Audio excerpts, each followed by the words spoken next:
നിറമുള്ള ബലൂണുകൾ. കഥ ദിജിൽ കുമാർ. ആകാശത്തൊട്ടിൽ നിന്നും താഴേക്ക് വീഴുന്ന ഒരു ബലൂണിൽ ആരോടും മറുചിരി സമ്മാനിച്ചു പോകുന്ന സ്മൈലി ഇമോജി കാറ്റിലൂടെ തലോടി എൻ്റെ നെഞ്ചിലേക്ക് വന്നു വീണു. ഉത്സവത്തിരക്കിൽ എന്നെ തിരക്കി വന്ന ഏതോ ജീവവായു.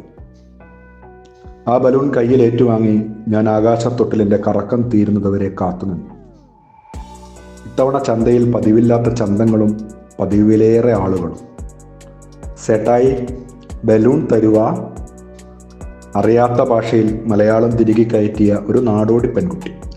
അവരുടെ കയ്യിൽ നിറയെ പല വർണ്ണങ്ങൾ നിറഞ്ഞ ബലൂണുകൾ. വാത്സല്യത്തിൻ്റെ ചേലുള്ള പുഞ്ചിരി തൂകി ഒരു മണിപ്പൂരി മുഖം. ആ ബലൂണിനുള്ളിലെ ഇമോജിയേക്കാൾ ഭംഗിയുള്ള ചിരി. ഞാൻ ആ ബലൂൺ അവൾക്ക് നൽകി. അവൾ നന്ദിയുള്ളൊരു ചിരി കൂടി സമ്മാനിച്ച് ആൾക്കൂട്ടത്തിൽ മറഞ്ഞു.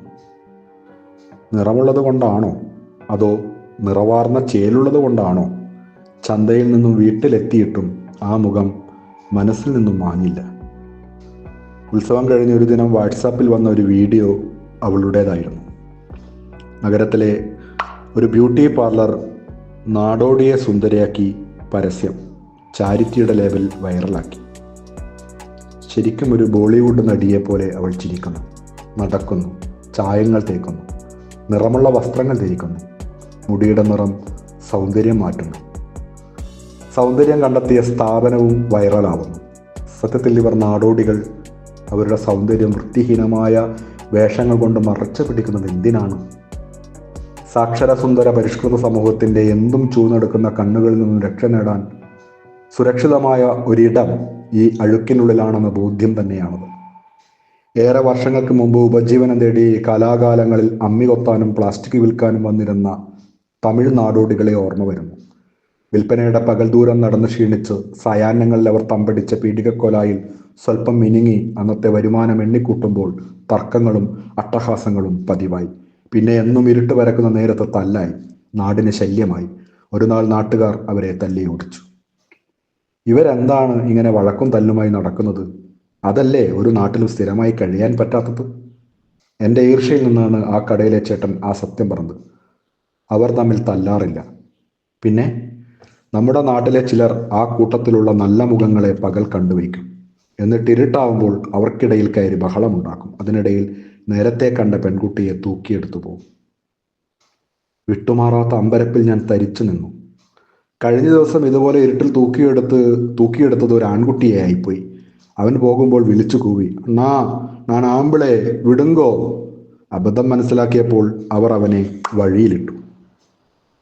നഷ്ടപ്പെട്ട ഇരയെ വേട്ടയാടാൻ തുനിഞ്ഞിറങ്ങിയവർ തിരികെ വന്നപ്പോഴാണ് ആ നാടോടികൾ അന്നുവരെ തങ്ങളുടെ കലഹങ്ങളുടെ മറപറ്റിക്കവരുന്ന നിഷ്കളങ്കമായ പുഞ്ചിരിയുടെ നോവുന്ന നനവറിഞ്ഞത്. വഴിയിൽ വീണ ആമ്പിളി തിരിച്ചു വന്നപ്പോഴാണ് പാവങ്ങളായ അവരിൽ പലർക്കും ഈ കുതന്ത്രം മനസ്സിലായത്.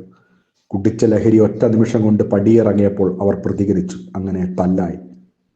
എന്നിട്ട് മാന്യതയുടെ മുഖംമൂടികൾ വലിച്ചു കീറുമെന്നായപ്പോൾ മദ്യലഹരിയിൽ നാട്ടുകാരെ തല്ലി എന്ന് വിളിച്ചുകൂവി. അതോടെ നാട് മറ്റെല്ലാം മറന്ന് ഒറ്റക്കെട്ടായി അവരെ തല്ലി ഓടിച്ചു. വിശ്വസിക്കാൻ കഴിയാത്ത എൻ്റെ മനസ്സും അശുദ്ധമായ ഒന്നായിരുന്നു. സ്വയം നിസ്സഹായനാവുക എന്നതിനേക്കാൾ കുറ്റകരമായ മറ്റൊരു അനാസ്ഥ വേറെയില്ല. ശരിക്കും തോളിലെ മാറാപ്പും വിട്ടുമാറാത്ത വിയർപ്പ് നാറ്റവും അവരുടെ സുരക്ഷയ്ക്കുള്ള കവചകുണ്ടലങ്ങളായിരുന്നു.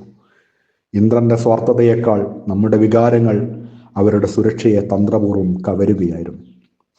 അഭ്യസിച്ച വിദ്യയിൽ ഒരിടത്ത് പോലും നിസ്വാർത്ഥമായ ചേർത്ത് പിടിക്കലോ സുരക്ഷ നൽകുന്ന ഹൃദയമോ നമ്മൾ പഠിക്കാതെ പോയി. വർഷങ്ങൾക്കിപ്പുറം കാവൽ നിൽക്കുന്ന ക്യാമറകളുടെ ബലത്തിൽ സംസ്കാരവും മാന്യതയും താൽക്കാലിക സംരക്ഷണം ഉറപ്പുവരുത്തുമ്പോഴും ആശങ്കകൾ എന്നിൽ നിന്നും ഒഴിയുന്നില്ല. ആ നിഷ്കളങ്കമായ ചിരി, അത് തേച്ചു മിനുക്കിയാൽ എളുപ്പത്തിൽ പൊട്ടിപ്പോകുന്ന നിറമുള്ള ബലൂണുകൾ മാത്രമാണ്. എന്നിൽ വളരുന്ന ഈ ഭയം പോലും ക്രൂരത മാത്രമാണ്. നിറമുള്ള ബലൂൺ, ദിജിൽ കുമാർ.